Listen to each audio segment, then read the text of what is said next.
America மற்றும் Iran இடையிலான போர் பதட்டம் தற்போது ஒரு முக்கிய திருப்பத்தை எட்டியுள்ளது. ஈரானுக்கு எதிராக 48 மணி நேர கெடு விதித்திருந்த அதிபர் டொனால்ட் ட்ரம்ப் தற்போது திடீரென 5 நாட்களுக்கு தாக்குதலை நிறுத்தி வைப்பதாக அறிவித்துள்ளார். கடந்த 2 நாட்களாக ஈரானுடன் நடத்தப்பட்ட பேச்சுவார்த்தை சுமூகமாகவே முடிந்ததாக இந்த முடிவுக்கு காரணம் என்று அவர் விளக்கமளித்துள்ளார்.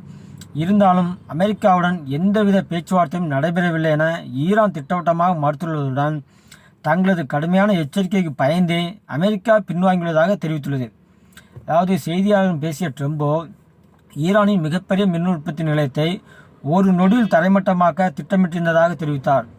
ஈரான் நேரப்படி நாளை காலை அந்த மின் நிலையத்தை நாங்கள் தகர்த்திருப்போம். அதனை மீண்டும் கட்டியெழுப்ப அவர்களுக்கு $10 பில்லியன் செலவாகும்.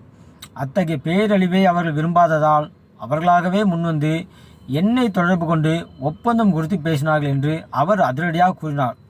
தான் பேச்சுவார்த்தைக்கு அழைக்கவில்லை என்றும் ஈரானே வெளியே வந்து தன்னிடம் கோரிக்கை வைத்ததாகவும் அவர் மீண்டும் வலியுறுத்தினார். இந்த மோதலுக்கு இடையான ஈரான் அணு ஆயுதங்களை வைத்திருக்க கூடாது என்பதில் அமெரிக்கா உறுதியாக உள்ளது.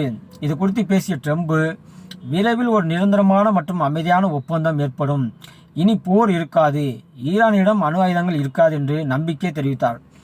உலக நாடுகளை அச்சுறுத்தி வந்த இந்த பதற்றம் ஒரு பெரிய போராக வெடிக்கும் என்று எதிர்பார்க்கப்பட்ட நிலையில் ட்ரம்ப் இந்த சமரச அறிவிப்பு ஓரளவுக்கு தற்போது நிம்மதி தந்துள்ளது.